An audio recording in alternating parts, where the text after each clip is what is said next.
Vasudevaya. Oh my Lord, in all creating personality of God, I offer my respectful obeisances unto you. Narayanam Namaskritya Naram Chaiva Narottamam Devim Saraswatim Vyasam Tato Jayam Udiraye. Before reciting the Srimad Bhagwatam, which is the very means of conquest, one should offer respectful obeisances unto the personality of Godhead, Narayan, unto Narayan Rishi, the supermost human being, unto Mother Saraswati, the goddess of learning, and unto Sri Vyasdev, the author. Nashnaprayeshu amatreshu nityam bhagavata sevaya bhagavati uttama shloke bhakti bhavati naishtiki. Regular attendance in the classes on Bhagwatam. Service to the purity. All that is troublesome to the heart is almost completely destroyed. And loving service unto the personality of God, who is praised with transcendental songs, is established as an irrevocable fact. O Magyana, the light of knowledge, I offer my respectful obeisances unto him. Good.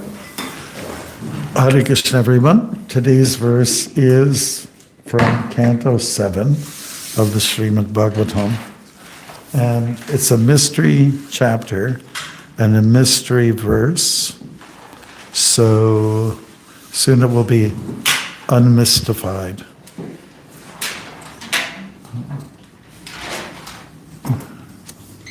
Soon.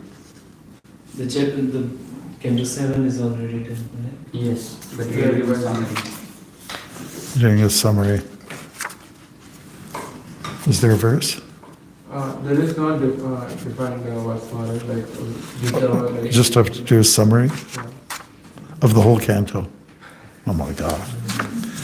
Can we just choose the verse? Would that be okay? Did you do the last verse since you're finishing it? Yes. You did do the last one. Okay. Well, why don't we just do something like this then? Chapter 1 and the summary of the first chapter. How's that? The Supreme Lord is equal to everyone. How's that? You did that one? Okay. So you did that one. Okay. The Supreme Lord is equal to everyone. Let's see. Shall we talk about Hiranyakashipu? Okay, the summary, okay, 55, okay. Chapter 2, Hiranyakashipu, king of the demons. As described in this chapter, after the annihilation of Hiranyaksha, Hiranyaksha's sons and his brother Hiranyakashipu were very much aggrieved. Hiranyakashipu reacted very sinfully by trying to diminish the religious activities of people in general. However, he instructed his nephews about a history just to diminish their aggrievement. When the Supreme Personality of God, you got it here, okay, then I can't do my thing, appeared as the boar and killed Hiranyakashipu's brother Hiranyaksha, Hiranyakashipu was very much aggrieved. In anger, he accused the Supreme Personality of Godhead of being partial to his devotees and derided the Lord's appearance as Varaha to kill his brother. He began to agitate all the demons and the Rakshasas and disturb their ritualistic ceremonies of the peaceful sages and other inhabitants of earth. For want of the performance of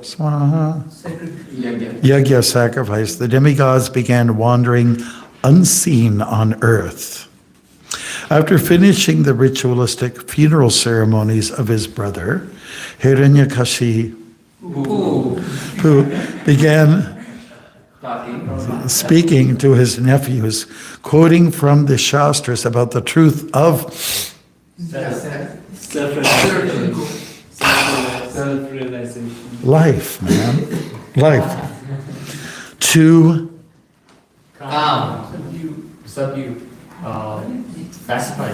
Yes, yes, to pacify them, he spoke as follows: My dear nephews, for heroes to die before the enemy is Heroic. One. Victory. victorious. It is not victory, it's victorious. Okay, glorious, actually. According to their different Outcomes. Foods. fruit of activities. Living entities come Together.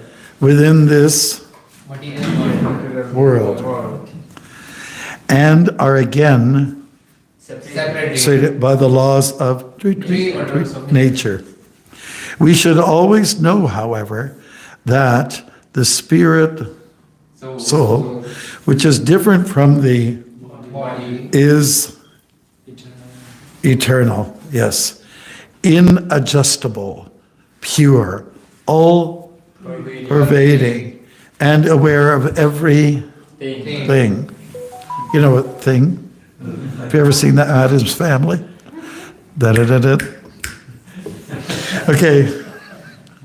When bound by the material energy, the soul takes Birds.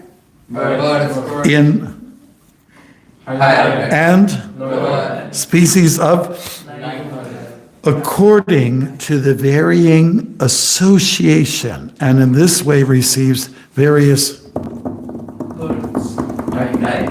types of bodies in Animal. which, okay, in which to suffer or enjoy. One's affliction by the conditions of material existence is the cause of Happiness. and Distress. there Four. are No.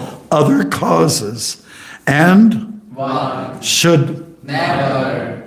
Never. Ever. Ever. not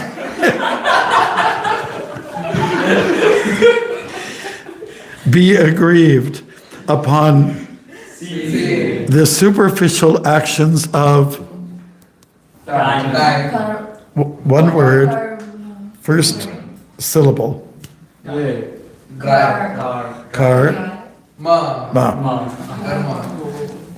Hiranyakashipu then related a historical incident concerning a king Suyagya who resided in the country named Ushinar. When the King. was King. killed, his queens, overwhelmed with Distress. grief, received instructions which Hiranyakashipu quoted to his nephews. Hiranyakashipu related an account of a Kulinga Flower. bird. Killed. Oh no, pierced, thank you, by the arrow of a Hunter. while lamenting for his Queen. wife, who had all So. See. had also been shot. Don't you get that one? So I'm sewing. Right? Okay. Also been shot by the same hunter. By narrating these stories, Hiranyakashipu pacified his nephews and other relatives and relieved them of Grief. Distress. Sadness. Sorrow. lamentation. Thank you. You always cut it loose. Who was that, you? Yeah. Thus, having been pacified, Diti and Rushabhanu, Hiranyakashipu's mother and sister-in-law, engaged their minds in spiritual That's it. Haribol. Okay, great. Is it nice? We didn't do any Sanskrit today, but we'll try to fit it in somewhere, somehow. Okay, so now we're just talking about the loss of a life, and that is not irregular in this world. The person who bit the dust, so to speak, was Hiranyaksha.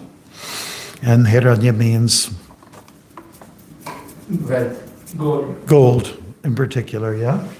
So Hiranyaksha was the hoarder of gold, and his brother also. They were like, they had a lot of money. You know, they were like the Elon Musk of that time. I don't know if Elon is so demented in his mind, but at least we know he has lots of money. Okay, so then whenever there's a loss of life, friends, family rally around, and they try to give comfort to those who are going to be most affected. There are people who are grieving, and then there are those who are not grieving as much, but comforting, right? I think those two dynamics happen at a funeral.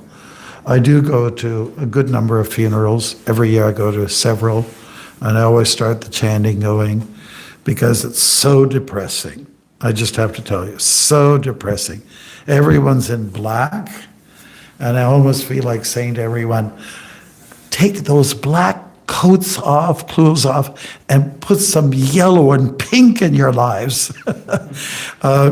One of our devotees, maybe some of you know Savya Sachin, who's in Halifax. His wife died from a rare case of cancer. It shocked everybody, you know, because they had 3 little girls, and as soon as people heard, no, you know, like it was hard to believe. She was very talented. I worked with her in South Africa. We did, you know, we had her in the dramas, and she was a dancer, and she was also making cakes, and, you know, she was just so talented. And then we heard about this, and when it was very clear that she was not going to live long, she said, I don't want everyone to come in black. I want a day of celebration, celebrating life, you know. And so she asked for that. She asked for everyone can come in nice, you know, colorful clothes and celebrate life. Because, as you know, what is it? Jatasihi dhruvo mrityur dhruvang janma mritasya, which means as soon as there is birth, death will come. You can mark it. It's going to come. And as soon as death is a reality, birth will come. And it just goes in a cycle like that, right? So is there any need to lament? You know, I've actually told people when I get a chance to speak at funerals, said, so we're looking at someone here who's got a promotion, the person in the box. They're moving up. They're going to a better place. No, we're just trying to encourage everybody. And so Hiranyakashipu was trying to do the same thing over the death of his brother, speaking to the sons of Hiranyaksha and trying to comfort them. And he was very philosophical. Hiranyakashipu, the likes of Hiranyakashipu, and Ravana too, they were Brahminical by nature. I mean, they had Brahminical qualities. They would have been great preachers of the Hare Krishna movement if they didn't take some wrong turns here and there. So one of the things that he did to comfort them, he was just talking about the nature of the material world, and the example is there of the Kulinga bird, and a hunter took her life, and then the male counterpart was lamenting, and while he was lamenting, he was so much caught up in his emotions, he lost the sense of attentiveness and alertness, and so the hunter took advantage of that. What a sad story. Romeo and Juliet kind of thing, in feather form. And so it was Hiranyakashipu who got a little philosophical. He talked about a few things. One thing he said is, people come to a hotel and they settle down for accommodation. They might also, some of them will meet in the bar and have some drinks. That's what people do. So bland. What kind of a lifestyle is that? They drink poison and think this is wonderful. And they have a dead cow that they got exposed to some smoke, the flesh, and they eat that and said, oh, we are so on top of the world. And it's kind of Mayic, isn't it? Full of illusion, and a lot of these people, they claim, I'm an animal lover. Well, if you're an animal lover, then why are you eating one? Oh. So, Hiranyakashipu came up with this idea. He was talking about people come together from different cities and they settle down in, a Marriott hotel or something like that. And they're coming from different places. They have a few drinks and they talk, and they may never meet again. They'll just kind of like go back to their respective homes and places and get about their business. They don't meet again. And the very nice natural example that he gives in the ocean's got a lot of mysterious elements to it. They're even recently finding that in the very lowest part of the and the darkest part of the ocean, in the depths, they found species they never ever had believed would be there. Some of them are pretty, like Rakshasa looking like. But so the example he gave us that in the waters of the ocean, there's this, like seaweed. It kind of comes together.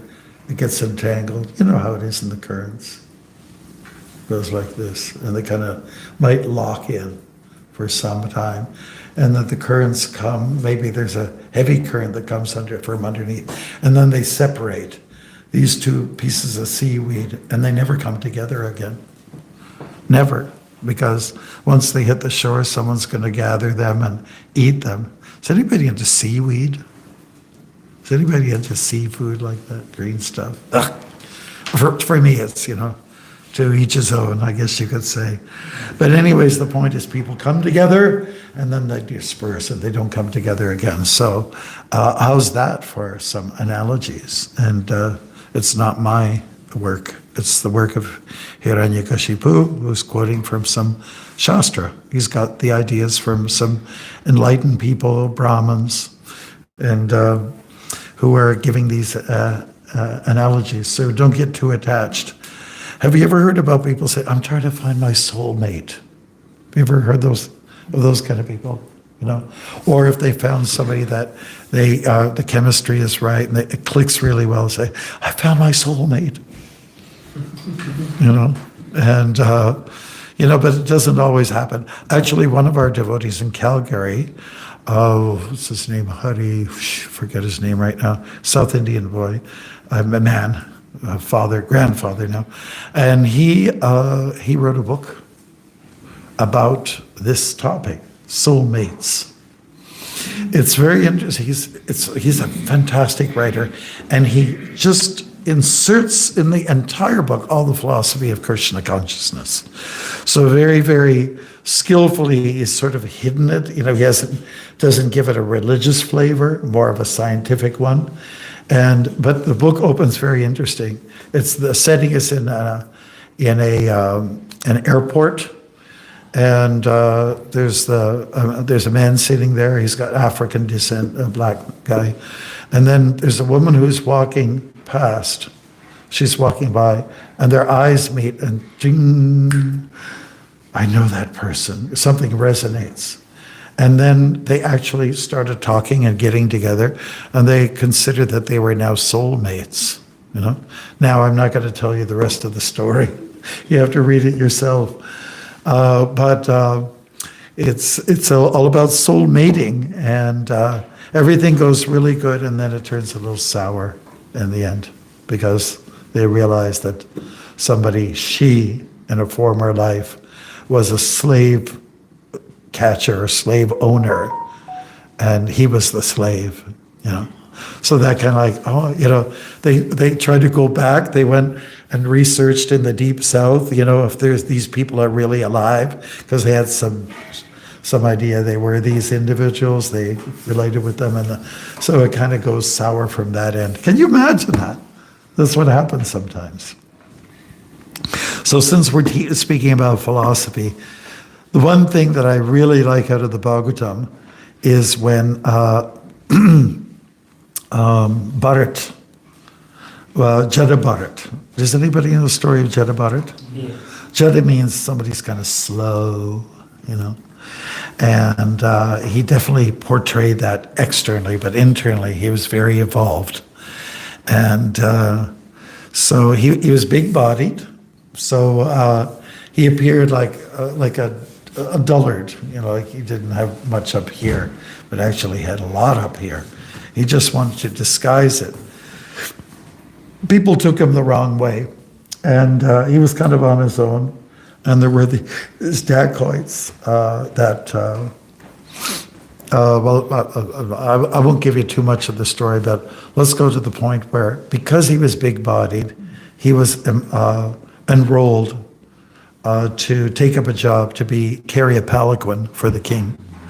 And he was one of 4 carrying the palanquin, because you have like 2 rods, and there's one guy here, nothing. And they took the King Rahugana for a ride. And while that was going on, because Jada Bharat is who he was a very advanced soul and very sensitive. So he was walking along and he saw these ants. And he said, I can't step on the ants, I can't, you know. So because that was going on, and on for a long time, he said, who's responsible for this?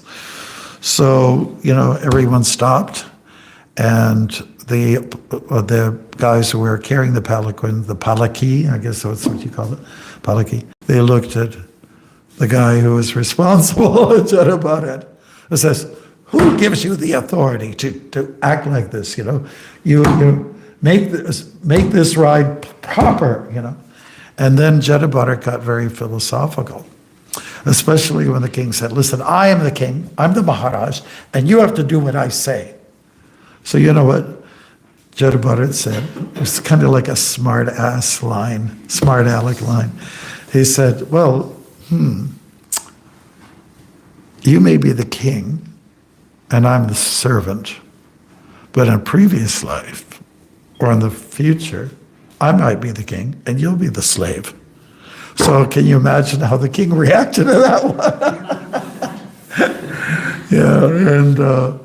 He got very, very upset, no doubt. But Jada Bharat persisted in his preaching, in his outreach. And the king just got very moved by this persistent saint, really. And it was, at one point, he just did one of those things, like if you ever see the movie Brother, Sun, Sister, Moon about Francis of Assisi.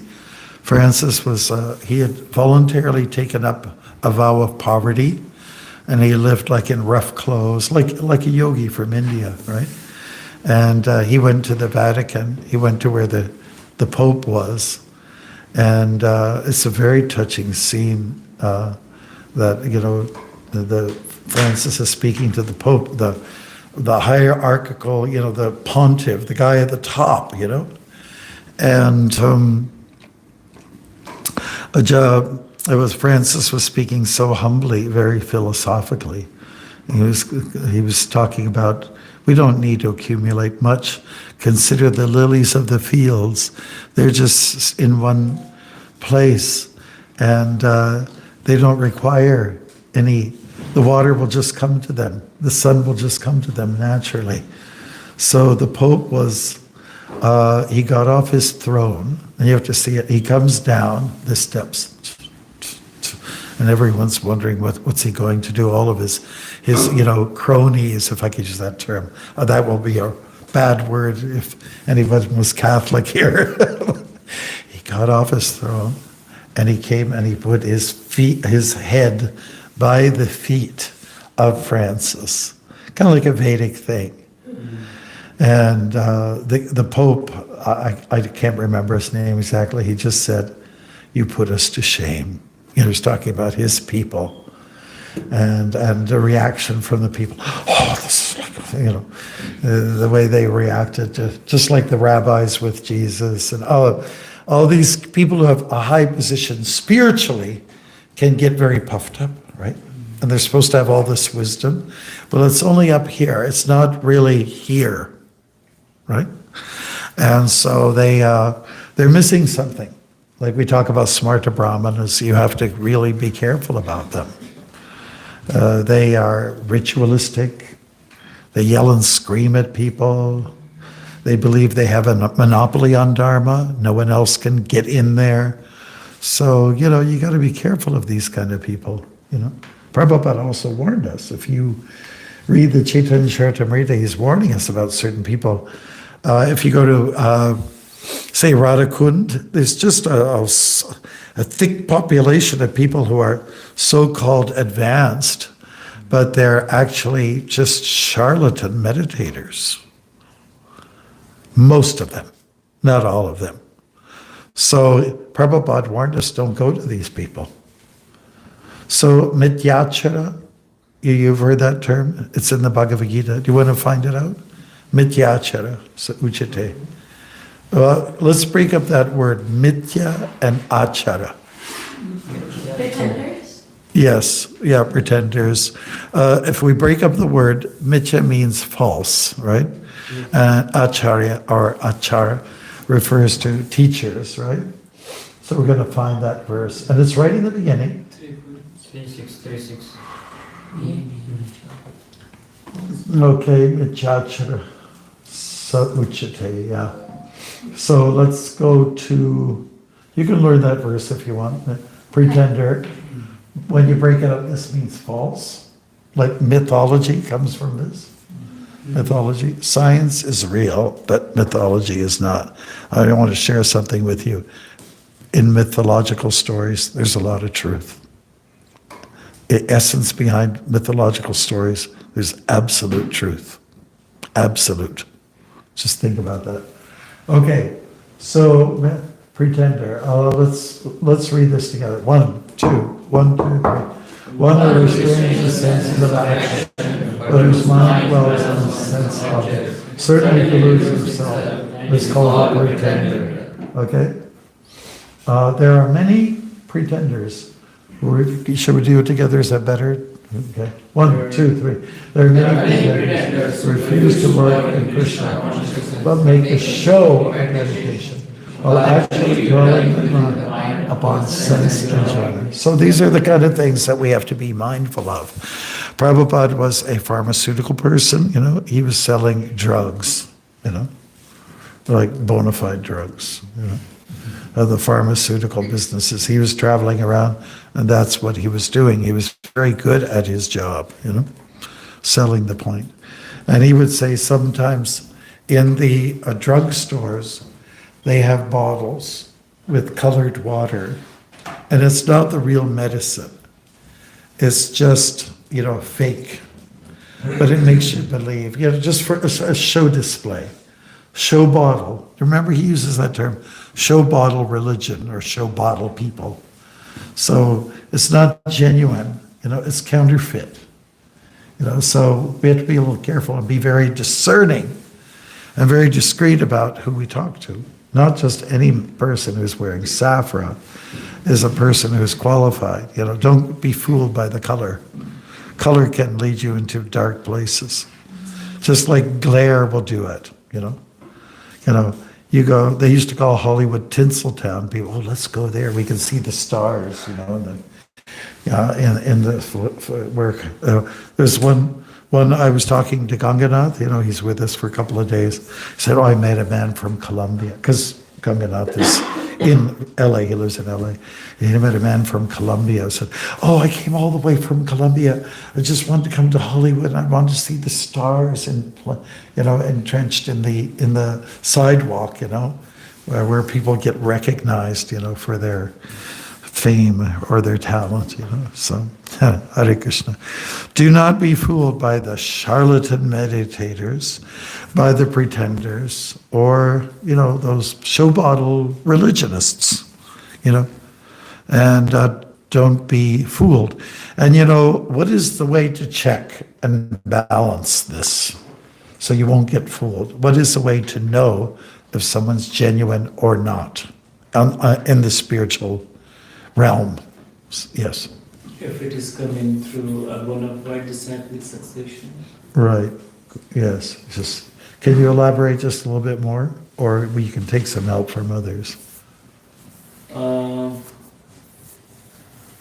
Like people who we are getting guidance from, Good. we can see whether they are. What is that term? Parampara. What is the term for people who are giving guidance? Guru. Right, or Sadhu. sadhu, Shastra. and shastra is the other one, okay? So guru, sadhu, and shastra, those are the ways to check and balance, to see if you like, is this dude genuine or not? Or is he a fake? Is he a bogey yogi? Or what do you call it? Phony baloney. And does anybody know what baloney is? It's a meat that stinks like anything. One time I was in Thunder Bay and I was doing a drama during the reading week with students, and our devotee there was putting on a yoga show. And we'd put on drama. We did one of the Ramayana. And I had one girl, she was the most qualified person.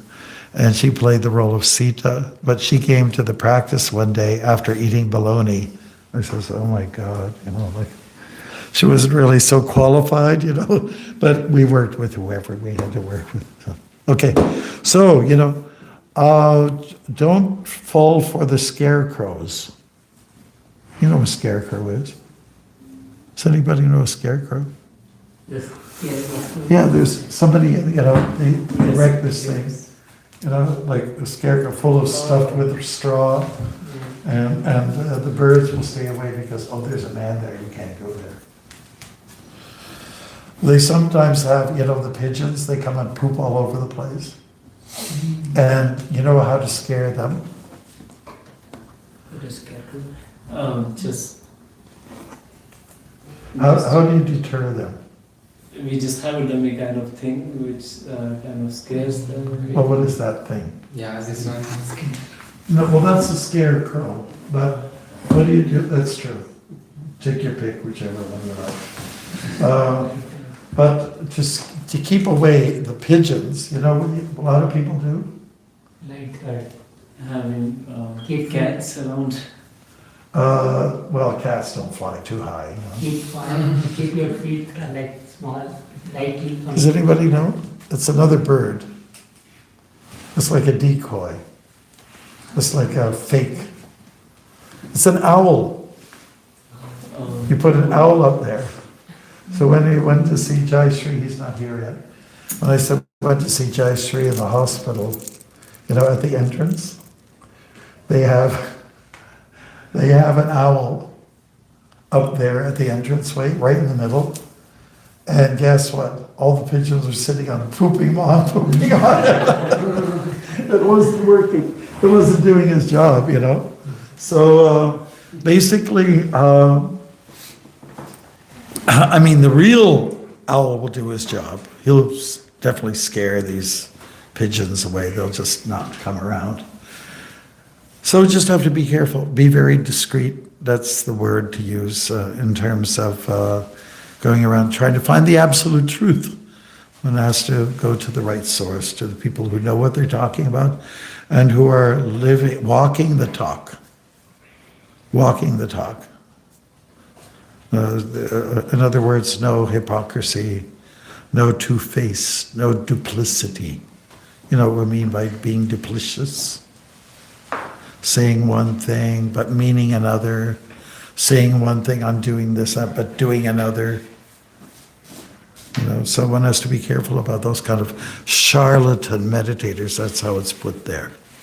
And can anybody remember the phrase that Prabhupada used in the Bhagavad Gita to explain somebody who's better than a charlatan meditator?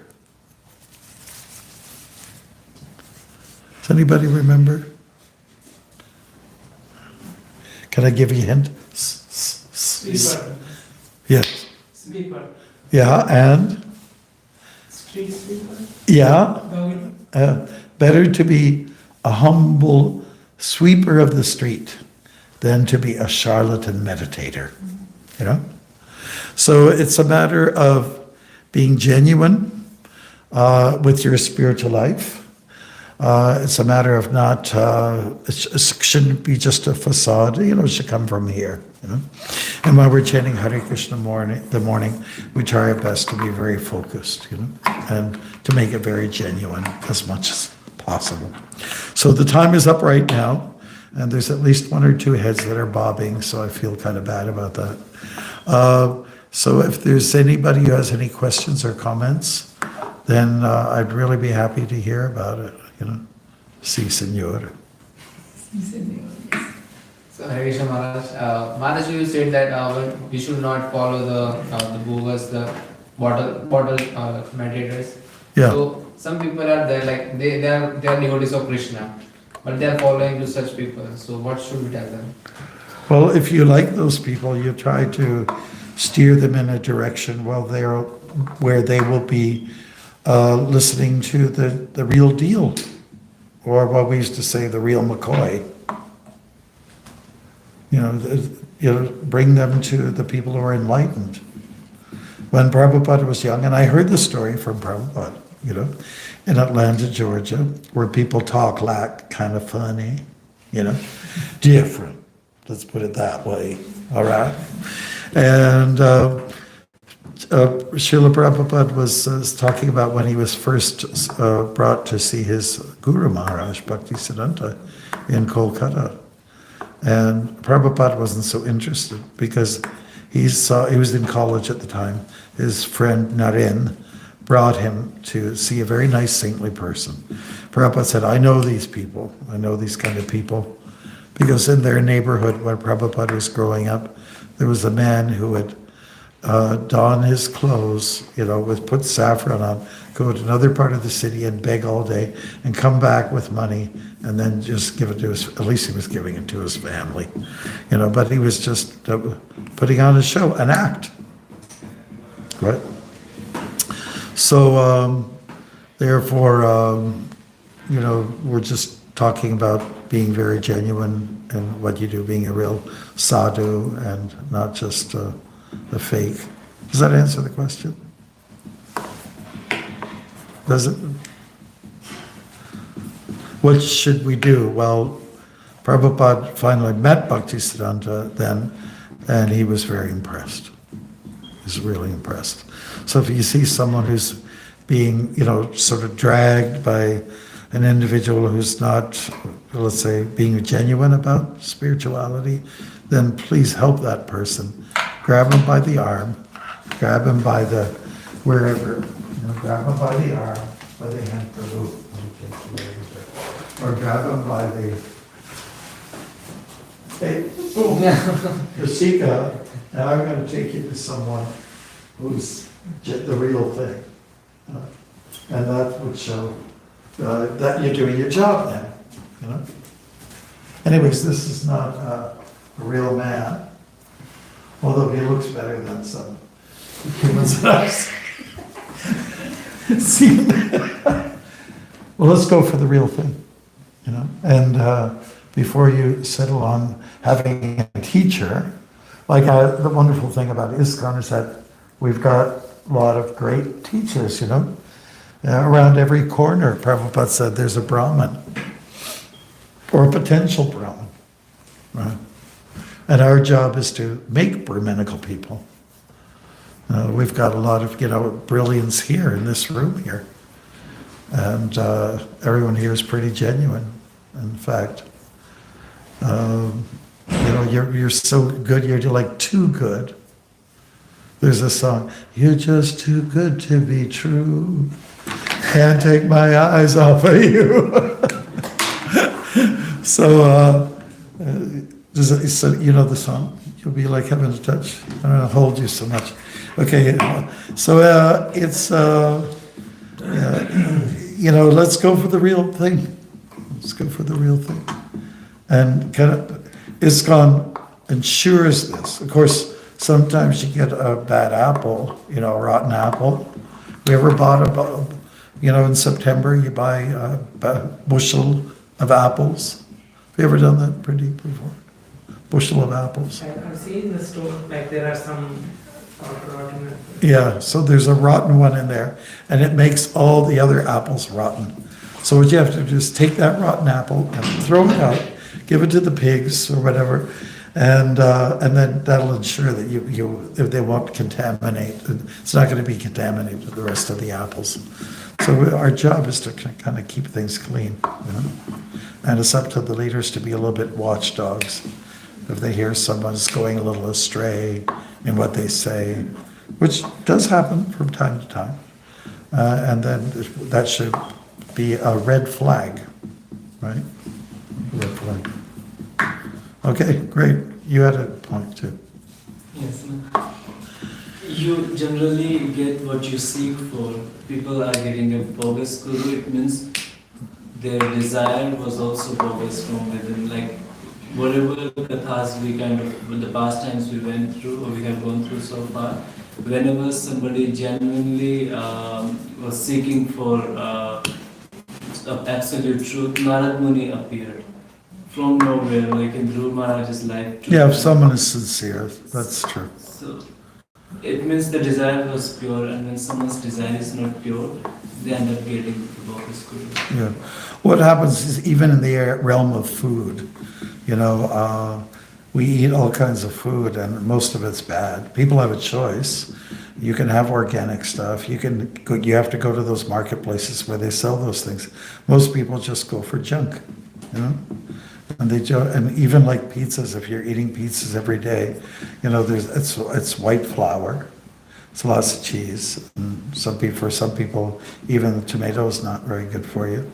And if you just keep eating that every day, you'll probably get fat, and you'll just, you know, you're eating, which you should do, but you have a choice. Why don't you get some good food? You know, get some organic stuff. You know? You have a choice, but go for what is recognized as genuine. You know? But in the choosing of it all, you have to have some idea of where to find the gold, the real gold, and not the fool's gold. You have to have an understanding of what are the qualities of real gold and not the imitational stuff. Anybody else? Yes, Prabhu. Please. They're gonna fight over like for the next 5 minutes. Yesterday I was reading Chaitanya Charitamrita, and I was reading about Chota Dashakur. So it was a great example of pretenders. Like Chaitanya Mahaprabhu doesn't like pretenders. He only talked to a woman to get rice for Chaitanya Mahaprabhu, and Chaitanya Mahaprabhu discarded him from his Yes. association. And Srila Prabhupada wrote that it was not a big thing, and he didn't have that intention, but just to make an example out of it. Right. Yeah. So it was. I never saw Chaitanya Mahaprabhu that angry. Like he was Yeah. really angry. He was very severe. He was very rigid about it. That's right. And yes, to set an example. That's right. Devotees came to him that please let him come back. And he was like, I will get up from here and I will go and you will never see me if you will talk about him. Mm-hmm. And then he said that be true to if you're sannyasi, be true to that. Mm-hmm. If you say you're brahmachari, if you say you're one extra something, be true to that. Like Chaitanya Mm-hmm. Mahaprabhu. Mm-hmm. Yeah, exactly. So we have the point is we need to take our spiritual life very seriously, you know, and not be loose about it. Be very careful. I mean, I was just in Cuba, and there it's a very different culture. You know, people are very warm and very accepting, and they get very close, and everyone kisses each other to this side and that side. The women do it to the women do it to the men do it to the women. Everyone, that's the way it is. This is the culture. And, you know, it's very Spanish, you know, and so, but they do it, and it's out of affection, but it's not out of, you know, sensuality. It's just being warm and kind. That's, you know, it's just the way the culture is. And so, you know, I play a part in that too, and I just, you know, I have to get in there with them. When the first, let's say, when the French settlers came in here, around the 1600s, early 1600s. There was one fellow, his name was Etienne Brûlé. He was from France. He was a young guy. He learned the local language of the native people here in this area here, in the Toronto area apparently. And, he did it. Why? To blend in with the people, to gain acceptance. Of course, the story is that he got into some kind of argument and, he was killed and then his heart was eaten. Hare Krishna. Okay. They don't tell you that kind of stuff too much, but the point is blend in. Now it's Christmas time, and what the Jesuits first did when they came from France, they mingled with the local people, and they were trying to tell them about Jesus, and they were talking about like instead of a manger, the way the Middle Eastern presentation is usually done, Jesus by some cows and all that. They depicted it, the teachers, the Jesuits, in a slightly different way, slightly different way so that they could relate to it. Because our native people here, they didn't have any contact with Europe. They had no reference point whatsoever. So they just blended everything a little bit and adjusted it so that the native people could understand. And of course, the Jesuits were intent on converting them, to change their minds from this Manitou, like their god, the local god's called Manitou, and from Manitou to Jesus. So that's their return. Their clear intent was to convert people.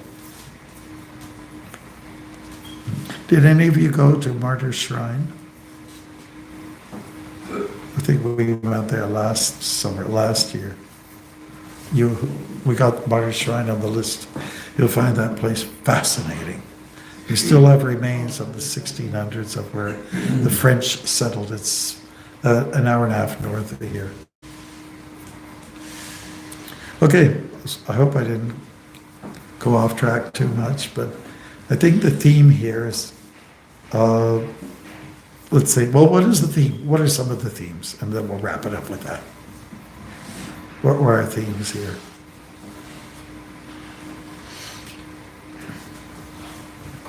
Sí, señor. And don't be carried out by scarecrows. Okay, all right. I like it. Any other theme? Walk the talk. Walk your talk. Anything else? Be careful who you follow spiritual instructions from. Be careful. Yeah, who you hear from. What else? To know who are the pretenders and who are the real. Okay, know the difference.